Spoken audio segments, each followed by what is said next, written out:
बिस्मिल्लाहिर्रहमानिर्रहीम, अस्सलाम वालेकुम। दोस्तों, सर्दी अपने पीक पे है और आजकल लोग जो हैं इस बीमारी के साथ बहुत ज़्यादा आ रहे हैं कि उनकी जो है छाती में बलगम रेशा बहुत ज़्यादा है और उन्हें नाक से सांस लेने में बहुत ज़्यादा दुश्वारी हो रही है।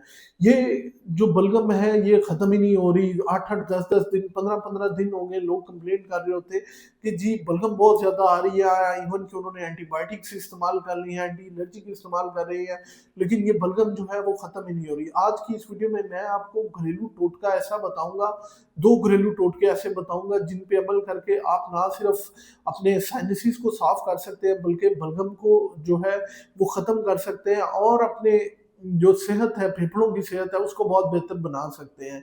नाज़रीन, बलगम जो है निज़ाम तनफ़ुस यानी कि सांस लेने प्रोसेस का जो है एक अहम हिस्सा है। अगर ये कंट्रोल में रहे, ये बेसिकली हमारे जो जिस्म में जरासीम जब हम इनहेल करते हैं वायरस या बैक्टीरिया जो कि डेली बेसिस पे जब पोल्यूशन इनहेल करते हैं तो ये उनको जो है रोक के रखती है। अगर ये थोड़ी मिकदार में बने तो इतना ये नुकसानदेह नहीं, बल्कि ये प्रोटेक्टिव मैकेनिज्म हमें पहुंचाती है। लेकिन अगर ये जिस्म में जमा होनी शुरू हो जाए तो फिर इसके अंदर जो है वायरस, बैक्टीरिया और फंगस जो है वो पड़ना शुरू हो जाती है, जिसकी वजह से हम बीमार होना शुरू हो जाते हैं, फीवर होना शुरू हो जाता है, खांसी जो है वो ठीक नहीं होती और बहुत सारे मसले मसाइल होना शुरू हो जाते हैं।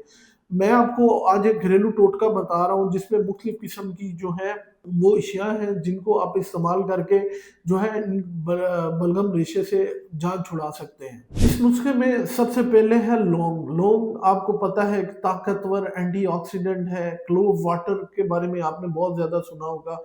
तो लौंग क्या करता है, हमारे फेफड़ों को जो है वो सफाई करता है, बलगम को ख़त्म करता है और हमारे सांस लेने के प्रोसेस को बहुत अच्छा कर देता है। इसके साथ साथ ये हड्डियों को बहुत ज़्यादा मजबूत करता है और हमारे जो रेस्पिरेटरी मसल्स हैं उनको जो है वो बहुत ज़्यादा ताकत पहुंचाता है, जिसकी वजह से आपको सांस लेने में बहुत ज़्यादा दुश्वारी नहीं होती।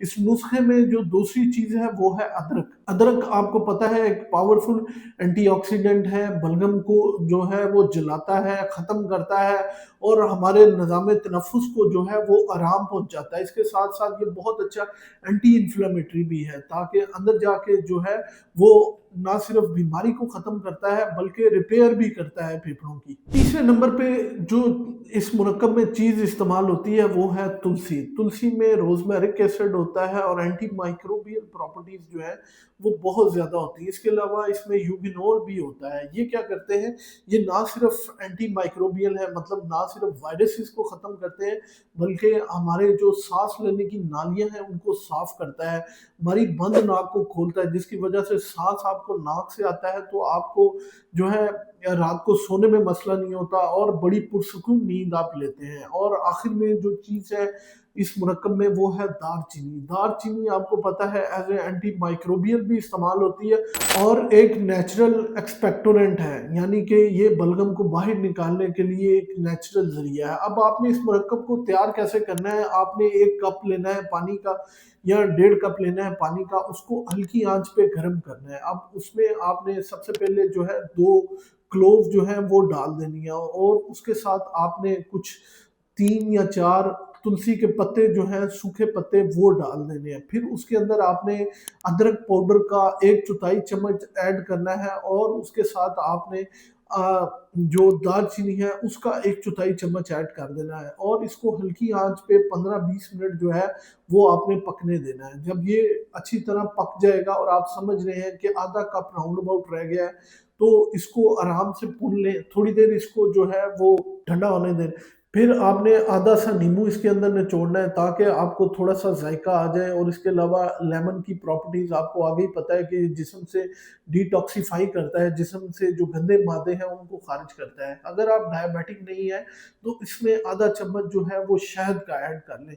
अब ये हमारा एंटी माइक्रोबियल एक्सपेक्टोरेंट, इसके अलावा जो है बलगम को जलाने वाला मुरक्कब तैयार है। इसको जो है खाली पेट आप आहिस्ता-आहिस्ता सिप के साथ 10 मिनट के अंदर पिएँ और शाम को दोबारा ये प्रोसेस रिपीट करें। 1 से 2 दिन के अंदर आप खुद महसूस करेंगे कि ना सिर्फ आपकी नाक जो है वो खुलना शुरू हो गया, बल्कि आपके साइनसेस जो है वो भरना शुरू हो गए हैं, आपकी बलगम खत्म होना शुरू हो गई है, आपकी छाती जो है वो खुद से सांस लेना शुरू हो गई है, और आपका जो बंद नाक था जिसकी वजह से आप मुंह से सांस ले रहे थे वो बिल्कुल ठीक होना शुरू हो गया, और आपकी नींद जो है वो बहुत बेहतर होना शुरू हो गई है।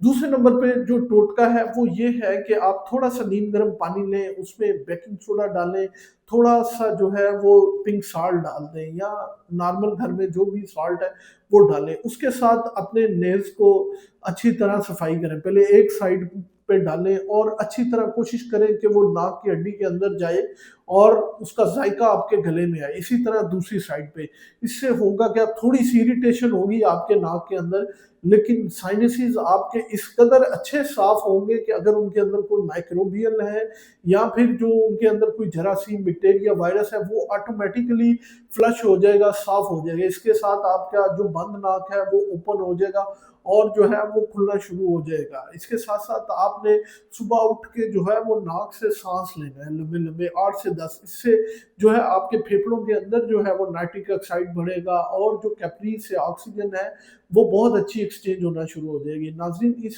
आज की इस वीडियो में मैंने आपको ये 2-3 जो है वो घरेलू टोटके बताए, जिससे ना सिर्फ आप अपनी बंद नाक को खोल सकते हैं बल्कि बेलगम रेशा को हमेशा के लिए ख़त्म कर सकते हैं और जो है सांस की बीमारी से बच सकते हैं। उम्मीद है ये मालूमात आप लोगों के लिए बहुत फ़ायदेमंद साबित होगी। अपना और अपने प्यारों का बहुत सा ख्याल रखिएगा, दुआओं में याद रखिएगा।